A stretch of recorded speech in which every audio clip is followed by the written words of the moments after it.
예, 아픔을 아는 것이 사랑을 아는 것입니다. 아픔을 아는 것이 사랑을 아는 것입니다. 라는 제목으로 하나님 말씀 증거하도록 하겠습니다. 우리가 좋은 사람으로 성장하려고 그러면은 아름다운 이야기를 많이 들어야 됩니다. 여러분 자녀들을 이제 낳잖아요. 그러면 자녀들을 잘 키우기 위해서는 아름다운 이야기를 많이 들려줘야 됩니다.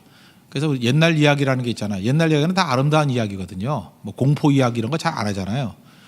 그런 애들은 지금 맛이 간 거예요. 그죠? 이렇게 아름다운 이야기를 자꾸만 들려줘야 된다는 것입니다. 아름다운 이야기를 들으면 꿈이 생기고요. 그러면 기대가 생깁니다. 그대로 되는 거예요. 그래서 어렸을 때는 반드시 위인 전집 뭐 이런 거 보여줘야 돼요. 저는 우리 부모님한테 제일 감사했던 게 뭐냐면 100권짜리였어요. 소년 소녀 세계 위인전. 그거 보고 그 여자 건 재미가 없더라고. 뭐 퀴리 부인 뭐 이런 거 재미없더라고. 그건 집어 던지고. 남자 거 맨날 나폴레옹 이런 거 보고. 그죠? 세인트 헬레나에서 탈출하는 거 뭐 이러고 그런 거 나도 탈출하는 거 뭐 이런 거 그런 거 많이 봤습니다. 그러다 보니까 위인전의 특징이 뭐예요? 아름다운 이야기니까 난관과 어려움들을 극복하는 얘기거든요. 인생이 고점으로 이루어진 인생이 있어요. 잘 나가고 그게 무슨 위인이에요? 그건 하나님이지. 그건 그리스 로마 신화지. 그죠? 그런 인생 하나도 없어요. 그렇다고 또 다운 그러면 그건 망할 인생이지. 그걸 무슨 그 위인이에요? 아무것도 아니죠. 위인은 업앤다운이 있는 거예요. 근데 이게 다운됐다가 뭔가에 의해서 치고 올라오는 모습, 그게 아름다움이거든요. 아름다움이란 것은 여러분들 마찬가지예요. 아름다움이란 건 반전이거든요. 여러분이 아름다운 이유가 뭐죠? 여러분들 우크라이나 가면 아름답지 않아요. 우크라이나에서는 뭐 반일하는 여자도 아름답다며 김태희라며 그런 얘기 몰라요? 죄송합니다. 뭐 여러분들 실망하는 얘기를 해서 여러분이 비교적 아름답다 그러는 이유는 뭐냐면 뒷 배경이 검기 때문에 그래요. 모르시겠어요? 뭐든지 아름다움이란 건 배경인 거예요. 배경. 배경이 허드렛 여자들이 많으니까 한 여자가 튀는 거고 허드렛 남자들이 많으니까 한 남자가 튀는 거고 그런 거지. 그래서 이건 다 상대적인 거예요. 절대적인 게 절대로 아니라는 것입니다. 그럼 우리 얘기를 한번 들어봐요. 하나님께서 우리 인생을 아름답게 만든다는 것은 항상 배경에 깔려 있는 게 아픔이 깔려 있어요. 그래서 모든 위대한 이야기, 사랑의 이야기는 다 아픔이 배경으로 깔려 있다고요. 하나님께서 우리를 사랑하신다는 얘기는 뭐냐면 아픔을 가르쳐 주신다는 거예요. 또 다른 말로 하면 오늘 오전같이 설교한다 그러면 고난을 알려주시는 거예요. 그래서 고난은 영적인 거예요. 영적인 건 영적이란 말이 뭔지 아십니까? 쉽게 얘기하면 아름다운 얘기라는 거예요. 육적이란 건 뭔지 알아요?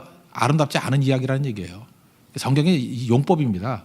그러니까 아름다운 이야기예요. 영적인 거예요. 거기서 악의 본체를 이해하게 되고 영적 분별력 생기고 그죠? 이렇게 고난을 통해 가지고 내가 믿음이 있는지 없는지 내 정 같은 믿음인지 알고 훈련하고 단련하고 그 다음에 나의 가는 이 길 끝에서 주님을 본다고요. 주님 만나는 아름다운 이야기 아니에요? 다 배경에는 아픔이 깔려 있다는 것입니다. 이 아픔을 조금만 이렇게 구원으로 바꿔버리면 아름다운 이야기가 된다는 거 우리 다 아는 걸로 한번 공유하는 얘기를 가지고 합시다. 이제 돌아가신 분이죠. 스티브 잡스. 스티브 잡스가 스탠포드 대학에서 연설했죠. 2005년이죠. 벌써 12년 전 이야기인데 그때도 이제 췌장암으로 고통받고 있었어요. 세대지를 얘기합니다. 다 알고 있는 얘기예요. 첫 번째 얘기가 자기가 대학을 중퇴한 이야기를 해요. 리드 대학 중퇴했다. 그 리드 대학 중퇴한 이유가 뭐냐? 자기는 입양아였거든요. 버림받은 애였어요. 입양했는데 자기 입양한 부모님이 너무너무 가난하더라는 거예요. 그 리드 대학은 사립학교이기 때문에 되게 등록금이 비쌌어요. 우리 입양의 책임을 가지고 양부모님들이 돈을 대주시지만 이걸로 학교 다닐 수 있는 게 아니다. 슬픔이죠. 아픔이죠. 거기 몇 가지 아픔이 중복이 되잖아요. 버림받은 아이, 입양된 아이, 근데 입양도 부잣집이 아니라 가난한 집. 대학을 다니는데도 부담감이 있다. 근데 이걸 또 밝은 걸로 바꿔버려요. 그게 스티브 잡스의 능력인 것 같아요. 그죠? 그래서 자기가 청강생이 됐다라는 거예요. 그래서 필기체 강의를 들었다라는 거예요. 그래서 약간 자랑하는데 밉지 않아요. 맥킨토시 봤냐? 거기 아름다운 필체 그게 거기서 배운 거야. 분명히 잘난 척하면 원래 재수 없잖아요. 근데 너무 슬픔을 깔아놨더니 아하 공감을 해요. 그죠? 그래서 배웠구나. 그래서 이게 사이드 먹이었구나. 그런 아름다운 필체가 아픔을 극복해서 나오는 거구나. 그러니까 우리도 아픔을 저렇게 아름다운 이야기를 변화시켜야지. 그거 깨닫는 거죠. 두 번째 얘기는 우리 다 아는 얘기잖아요. 애플 창업했는데 20살에 30살에 쫓겨났어요. 자기가 만든 회사에 쫓겨났다는 게 얼마나 아픔입니까? 배신감 이런 거죠. 근데 쫓겨나고 난 다음에 자기가 깨달았다는 거죠. 자기가 컴퓨터를 얼마나 사랑하는지, 그죠? 자기가 이런 그 IT 쪽을 얼마나 사랑하는지 이거 말고 딴 거 못 하겠더라는 거예요. 거기서 사명감을 깨달았다는 거 아니에요? 상처가 내가 목숨 걸어야 될 게 뭔지를 깨달았다는 거. 그래서 픽사 이런 거 만들어 가지고 뭐 토이스토리 이런 거 만들고 다시 일어서잖아요. 근데 원래 영웅이란 거 그러잖아요. 어려울 때 다시 다 품고 애플로 돌아와서 지금도 여러분 호주머니에 한 반쯤은 애플 아이폰 들고 있지 않아요? 그 얘기예요. 극복한 이야기. 그가 미움과 복수 이런 거 아니었거든요. 자기 쫓아낸 회사에 들어가서 구원자가 돼주잖아요. 나는 그런 걸 겪었다. 그러면서 거기서 미움이 없어요. 쫓겨난 걸 통해 가지고 쫓아낸 놈들이 밉더라 이 얘기 안 하고요. 사랑 이야기를 해요. 내가 하는 일을 얼마나 사랑했는지를 알게 됐다. 다르죠. 내가 어려움 당했더니 그때 내가 진짜 사랑하는 게 뭔지 나의 사랑이 누군지를 알게 됐다. 나쁜 얘기 안 해요. 그냥 그 얘기 하잖아요. 그러니까 아름다운 스토리죠. 그다음 세 번째는 현실 얘기를 하네요. 나 지금 투병 중이라고. 췌장암인데 되게 힘들다고. 근데 의사가 내 췌장암 이렇게 현미경으로 보더니 울더라고. 왜 우느냐면 좋아서 울더라고. 왜 좋냐 하면은 췌장암은 금방 퍼져서 죽는 병인데 췌장암 발견되면 6개월 안에 죽어요. 근데 자기 췌장은 번지지 않는 췌장이래요. 이렇게 확 번지지 않는. 이게 솜 같은 그런 거거든요. 췌장이. 그래서 딱 떨어지면 이렇게 확 번져 버리는데 이게 유리판 위에 같이 이렇게 떨어지면 안 번지는 거 있죠. 그런 독특한 형태의 췌장이래요. 수술이 가능하다. 그래서 나는 소망이 생겼다. 이때 깨달은 게 뭐냐? 나는 시한부 인생인데 이 췌장암의 경험을 통해 가지고 내가 집중해야 될 것과 내가 진짜 남은 시간 동안에 해야 될 일이 뭔지를 알게 됐다. 그 얘기 하잖아요. 그래서 아픈 사람 이야기인데 소망이 있잖아요. 그죠? 자기는 이게 시한부 인생이 제한받았다는 것이 집중을 뭘 해야 되는지를 알게 됐다. 그러면서 졸업생들에게 얘기하잖아요. Stay hungry. 히딩크하고 비슷한 얘기 했죠. I'm still hungry. 배고프게 살라. 그죠? 굶주리고 항상 열심히 살라는 거죠. 그리고 stay full. 바보같이 살라가 아니라 뭐라 그래야 되죠? 괴짜가 되라. 틀에 잡힌 인생 살지 말고 너만의 인생을 살라. 잠깐 남에게 맞추려고 그러지 말아요. 그냥 어떻게 하면 매력이 있어져요. 그런 거 없어요. 내가 나댈 때 I am who I am. 그게 매력이에요. 다 틀려요. 어떤 사람은 떠들어서 매력인 사람이 있고요. 어떤 사람은 조용한 사람은 조용해야 매력이 있어요. 다 틀려요. 강아지는 강아지같이 뛰어야 매력이 있고요. 소는 소같이 뛰어야지 매력은 없죠. 맛있게 보이죠. 그런 거죠. 뭐 다 틀린 거니까 잠깐 엉뚱한 거 하려고 그러지 말고 우리 인생 가운데도 이렇게 아픔으로 다가오는데 스티브 잡스가 참 방어를 잘했죠. 그래서 아름답잖아요. 사도 바울의 인생 얘기를 하면 사도 바울도 아름다운 이야기 하고 있어요. 왜 아름답냐면 진실하기 때문에 그런 것 같아요. 진실하기 때문에 사도 바울이 지금 사역을 열심히 했거든요. 열심히 하는데 일 중독자 같이 보이질 않아요. 그의 마음 가운데는 사람이 있어요. 밀레도라는 것은 에베소에 있는 항구 도시거든요. 그러니까 서울 그러면 인천이 항구인과 마찬가지로 에베소 그러면 에베소의 항구가 밀레도예요. 그래서 에베소 장로들 3년 동안 사역 같이 했잖아요. 보고 싶어서 부르잖아요. 저는 이런 얘기 들어보셨어요? 누군가의 뒷모습이 보이면 사랑이 시작되는 거라고. 여러분 어떤 남자를 만났는데 앞모습만 보이면 사랑 아니에요. 거래지. 어떤 여자를 만나는데 앞모습만 보여. 근데 어느 순간 뒷모습이 보이기 시작해. 사랑하기 시작하는 거예요. 사도 바울은 지금 자기 뒷모습을 보여주고 있는 거예요. 이게 지금 사도행전 20장의 얘기입니다. 에베소 장로들과 만나면서 그의 뒷모습이 보여요.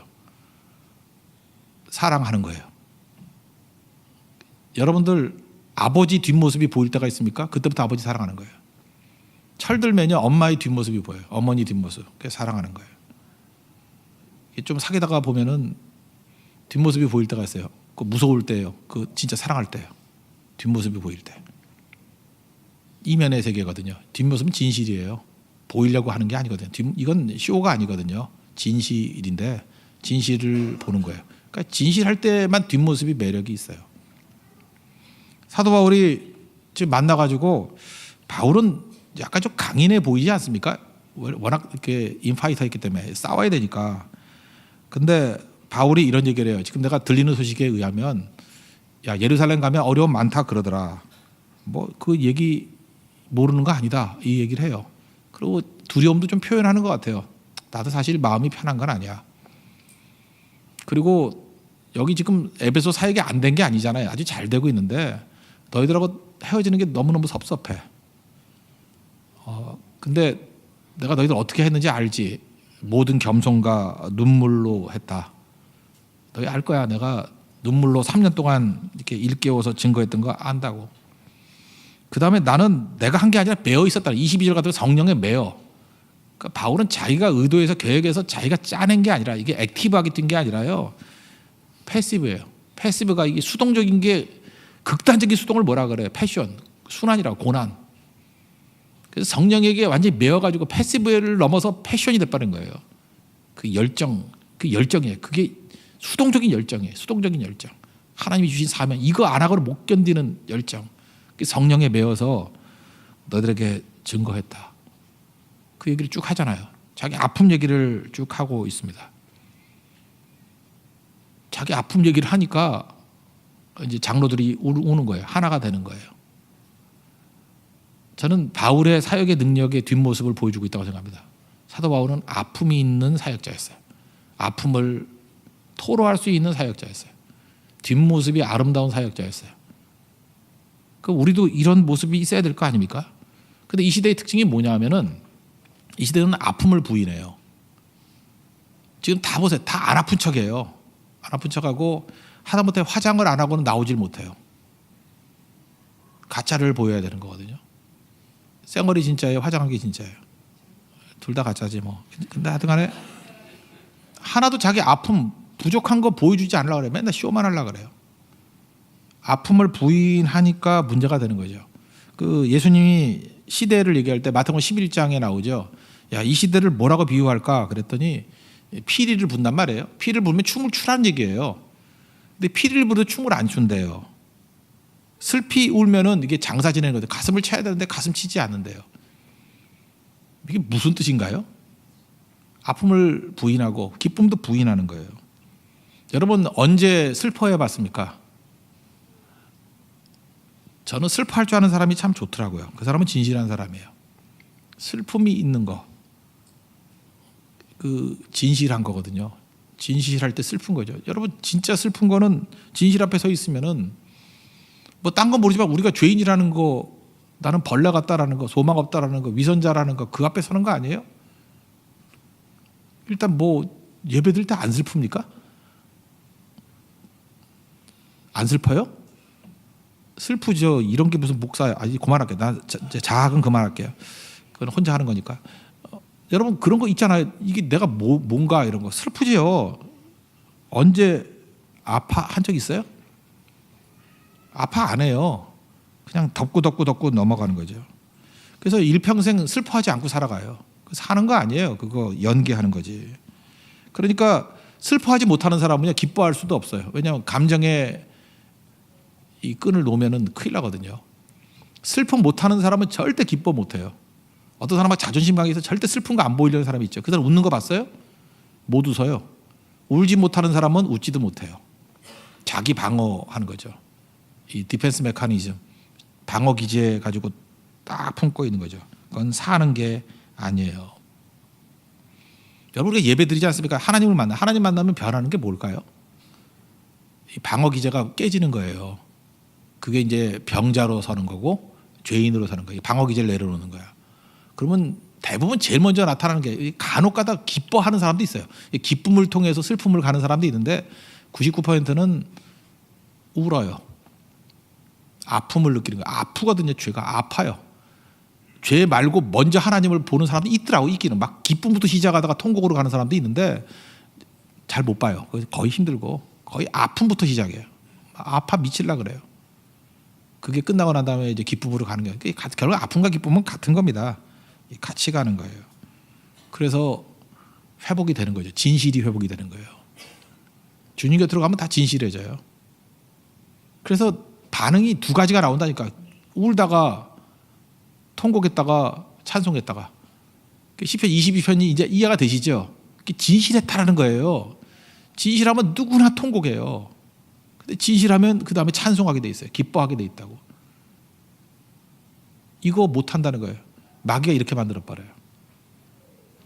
제가 C.S. 루이스 얘기 뭐 자주 했죠. C.S. 루이스, 나는 이 사람이 이 아픔을 토로하는 걸 통해서 회복된 대표적인 사람이라고 생각해요. 자기 그 자서전에 나와요. 자기 이 사람도 아픈 사람인데 약간은 스티브 잡스하고 좀 비슷한 면도 있어요. 8살에 엄마가 죽었어요. 되게 똑똑했는가 봐. 똑똑해가지고 8살짜리가 그새 결심을 하네. 나 절대 마음 약해지지 않을 거야. 울지 않을 거야. 결심을 하고 공부하는 거예요. 지독한 놈이죠. 8살짜리가. 그래서 그때부터 안 울었대요. 열심히 공부하고. 그리고 머리 좋으니까 뭐 승승장구하고 집중하고. 그러고 사니까 교수 되고 뭐 유명한 사람 되고 그랬잖아요. 60살 때까지. 그러니까 감정의 벽을 쌓고 사는 거예요. 그러니까 이 사람은 감정 없이 산 거예요. 느끼지 않고 사는 거예요. 그러니까 강하죠. 감정이 없으니 얼마나 강해요. 남자들이 이러고 많이 살아요. 그래서 직장에서 이렇게 생활하다 보면 감정을 보이면 지거든. 그래서 여자분들이 불리하죠. 요즘같이 이렇게 소프트 파워가 있을 때는 모르겠지만 옛날같이 산업시대 때는 이렇게 감정을 보이는 사람이 무조건 지게 돼 있어요. 일으키니까.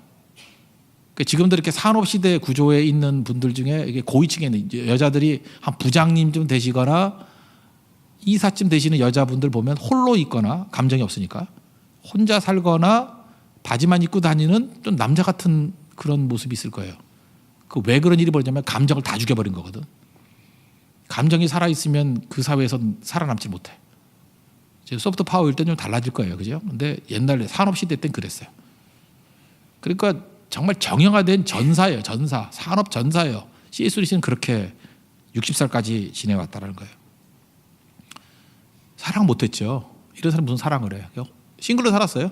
혼자 살았다고. 그러다가 늦바람이 무섭다고 60세 때 여자 만났어요. 조이 데이빗맨. 조이 만났어. 조이. 근데 이 여자는 또 대단하네요. 한번 뭐 이혼도 했던 여자고. 그런데 이 여자는 사랑을 알아요. 그 만난 다음에 다짜고짜 이렇게 얘기하는, 너 왜 그따위로 사냐? 만나 이상하거든. 이상하면 되게 이제 말을 안 하는데 이 여자는 또 말을 하는 여자예요. 참 독특해요. 이렇게 60살 넘어서 말하는 여자 별로 없는데 한 시대의 영성가입니다. 한 시대의 지성인이에요. 근데 그를 대놓고 너 왜 그따위로 사냐? 때려버리는 거예요. 근데 조이 데이빗맨도 이 시한부 인생이에요. 암 선고 받았어요. 1년밖에 못 산다고. 근데 말을 하는데 그것도 매력이죠. 뭐 여러분 아무나 얘기한다고 되는 거 아니에요? 조이 데이빗맨이 늙었어도 좀 예뻤는가 봐. 그렇게 얘기를 했더니 이게 가슴이 와닿는 거야. 어떻게 하면 되겠냐고 이렇게 물었어요. 이게 뭐가 맞는 거죠. 그죠? 그래서 그다음부터 이 늙은 C.S. 루이스가 조이 데이빗맨 얘기만 듣는 거예요. 그래서 표현하기 시작한 거예요. 아픔을 표현해요. 사랑한 거예요. 그래서 둘이 결혼했어요. 시한부 인생인데 사랑하면 잘 안 죽어요. 1년이라 그러는데 3년 2개월 살았어요. 그 3배 넘게 산 거잖아요. C.S. 루이스의 책들을 보면요, 조이 데이빗맨 이전과 이후가 완전히 달라요. 그때 최초로 쓴 게 4가지 사랑인데 그 다음부터 이 사람이 아픔을 이해하고 깊이가 있어지고 한마디로 말해서 만남이 있는 글들이 나와요. 결국은 C.S. 루이스를 살린 게 무엇입니까? 우는 거예요. 우는 거. 진실이에요. 자기를 표현할 줄 아는 거. 그게 되게 중요한 거죠. 우리는 많은 순간에 좋아도 좋지 않은 척 하고요. 그냥 우리는 내가 좋은 거하고 관계가 없어. 꼭 남에게 물어봐. 이거 좋아해야 돼요? 이렇게 물어봐. 그걸 왜 물어봐? 바보같이. 내가 좋아하는 건데. 맨날 와가지고 목사님 이 남자 어때요? 그거 왜 나한테 물어봐? 내가 데리고 살 거야? 내가 게이야? 왜 나한테 남자 잠깐 물어봐? 지가 데리고 살 건데. 그렇잖아요. 뭐 다른 점검, 신앙적인 점검이라고는 모르겠는데 그거 말고는 내가 좋은 게 좋은 거예요. 그래서 내가 슬픈 게 슬픈 거고 자기가 결정해야 되는데 그거를 못할 때가 참 많은 거예요. 그러니까 사람들이 어떻게 되냐면은 감정을 없애려고 그러면 어떻게 하면 되냐면 컨텐츠를 없애는 거예요. 그래서 실제로 삶의 내용을 다 없애버려. 그래서 반복적인 기계적인 인생을 살아간다고요. 요즘에 여러분 개그 콘서트 보십니까? 거의 안 보는 것 같아요. 맨날 개그 콘서트에 가면 나만 봐가지고 혼자만 좋아하는 것 같아가지고 거기 정명훈이라는 게 나오거든. 뭐 잔뜩 설명을 해. 하나도 안 웃기는 개그맨이야. 16년 차 개그맨이래. 근데 정말 재미없어요. 근데 뭐 거기 소리 지르는 애만, 걔도 재미없는데 지도 재미없으면서 하여튼 재미없는 애만 다 모여 있어. 그러니까 뚱뚱한 애 하나만 좀 재미있는데 걔가 왜 꼈는지 모르겠어. 하여튼 간에 재미없는 애 하여튼 4명 이게 모여가지고 이제 하는 건데 웃기지 않아요. 그리고 마지막도 웃기려고 노력도 안 해. 음악도 쓸쓸한 음악으로 끝나. 그래서 썰렁해져. 근데요, 그 생각보다 그게 인기가 있대요. 그 이유가 뭐냐 하면 그 자기 모습이거든. 세상에서는 개그맨 같으면 웃겨야 된다, 유능해야 된다, 힘이 있어야 된다. 근데 멍석 깔아놓고 막 타이틀을 막 붙여놨는데 자기는 할 능력도 없고 안 되거든. 그래서 마지막은 항상 쓸쓸하게 끝나. 거기서 동일시하는 거예요. 전 내 모습인데. 특징이 뭐예요? 콘텐츠를 다 없애버리는 거예요. 내용이 하나도 없으면 돼. 그 옛날에 이게 주기마다 나온 거예요. 이 시대가 얼마나 허무한지. 옛날에 여러분들 그 골목대에 맞박이라는 거 보셨어요? 이렇게 계속 머리만 때리는 거야. 그때는 그게 뭐예요? 내용을 다 없애버린 거야. 그래서 자기들끼리 그래요. 우리는 개그인데 개그가 없어 그래요. 옛날에 맞박이로 개그를 없앤 거예요. 지금 정면으로 개그를 없앤 거야. 특징이 뭐예요? 개그 콘서트인데 개그가 없어요. 그러면 느끼지 않으니까 중간은 가. 그래서 그 코너가 없어지지 않아. 웃기려고 노력했는데 안 웃기는 것보다 나아요. 내용이 없으니까. 이게 이 시대상이에요. 그냥 안 느끼는 거예요. 내용 하나도 없는 거예요. 아픔을 부인해요. 저는 이 맞박이 또는 뭐 이런 정명훈 이런 유의 시도가 지금 우리 모습이라고 생각해요. 튀는 것도 불편하고 나고도 불편하고 그냥 내용을 없애버리는 거예요. 느끼지도 않고 그냥 남들 사는 것 같이 살고 남들이 욕 안 할 정도로 조롱 안 할 정도로 그리고 살아가니까 만족도 없는데 그냥 남들에게 뭐 무너진 것 같지도 않아. 사는 게 아니야. 근데 이렇게 설교 듣고 좀 살라 그러면 용기는 안 생기고 겁이 나는 거예요. 그러니까 맨날 남 한다는 거 하는 거죠. 남이 뭐 헬스 간다 그러면 헬스 가고 뭐 남이 뭐 여행 간다면 여행도 한번 가보고 거기 만족이 있을 리가 없죠. 여러분 아픔을 모르면요 특징이 잔인해집니다. 히틀러가 600만 죽인 이유가 뭔지 알아요? 자기가 죽이면 못 죽여요. 명령하니까 죽일 수 있는 거예요. 아픔을 못 느끼잖아요. 명령권자는 지킬 수 있거든요. 죽이는 사람도 쉬워요. 왜 쉽냐 하면은 내가 죽이는 거 아니에요. 명령받고 죽이는 거지. 그러니까 서로 핑계 대는 거예요. 죽이는 사람도 명령은 내렸지만 내가 죽이는 게 아니고 죽이는 사람도 나 군인이니까 명령받고 죽인다. 그래서 잔인해지는 거예요. 여러분 느끼지 못하면요 사이코패스가 무서운 이유가 느끼지 못하니까. 마귀는 우리를 하여금 느끼지 못하게 만들어버려요. 느끼지 못하면 무슨 짓도 합니다. 하나님께서 우리에게 사랑을 주셨어요. 하나님이 세상을 이처럼 사랑하사 독생자를 주셨으니. 하나님이 아팠을까요? 안 아팠을까요? 무지 아팠어요. 하나님은 사랑이라 그러고 너희가 서로 사랑하면 내 제자인 줄 알려 그랬잖아요. 사랑이 뭐예요? 기꺼이 아파하려고 하는 게 사랑이에요. 기꺼이 아파해야 돼요.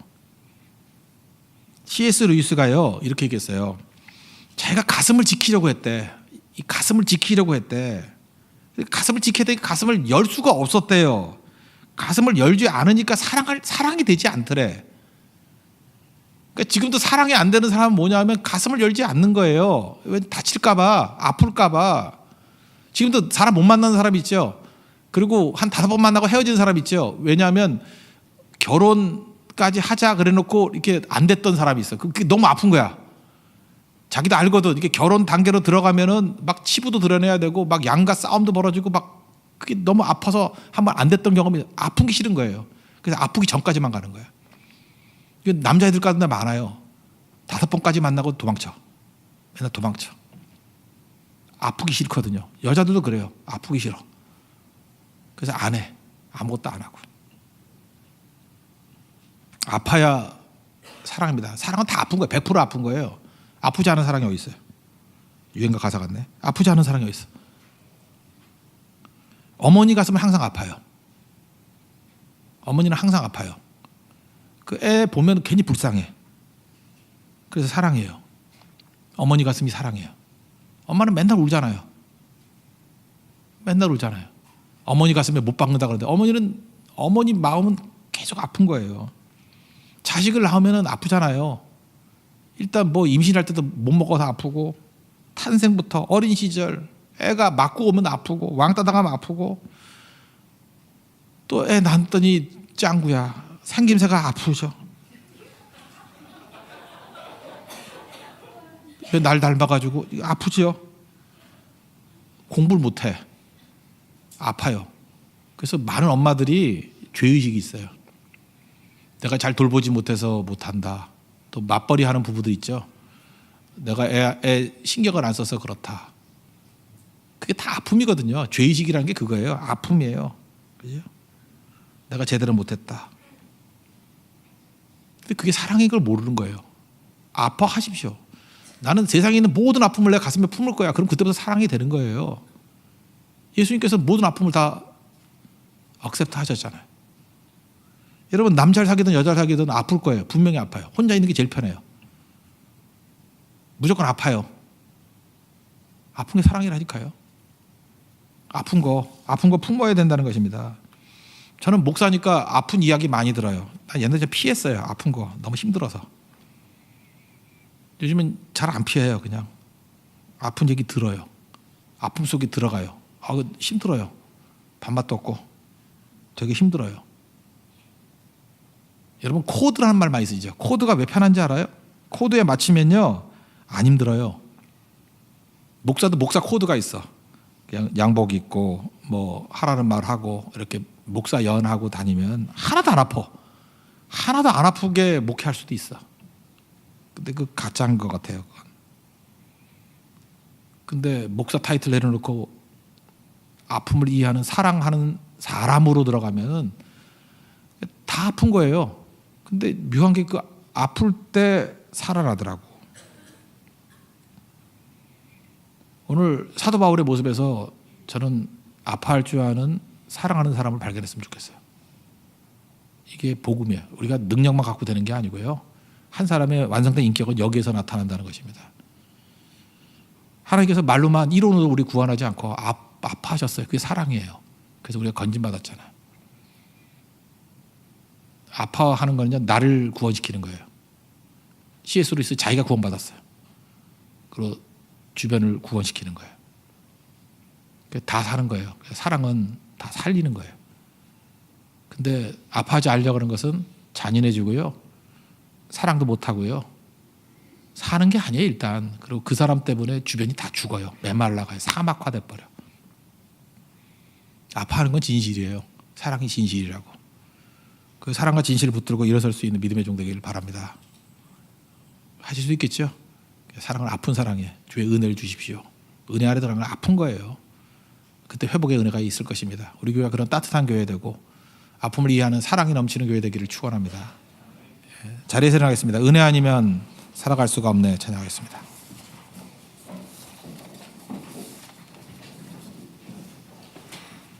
아니 그게 아니고 앉으십시오. 십자가 그 사랑을 최한별 자매가 특송을 하고 끝날 때 우리도 다 같이 일어서서 찬양을 하자. 합창으로 좋겠죠. 십자가 그 사랑, 지나간 일들을 기억하지 말고 상처 이런 거 다 아름다운 이야기로 변화가 돼야 돼요. 십자가 그 사랑.